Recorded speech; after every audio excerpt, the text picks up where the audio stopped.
Now, after we got our TV secured on the wall and it's stable on the mount, we're going to take the cable, put it in that plastic trench in order to have a nice cover. So I'm going to just do like that. I'm going to open the trench a little bit,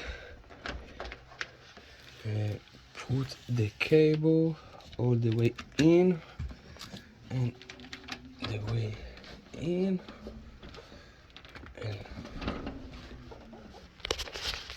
in the top part of it also. And now I should be able to close it back. And now we have a TV mount with a nice hidden cable without any drilling in the hole, in the drywall.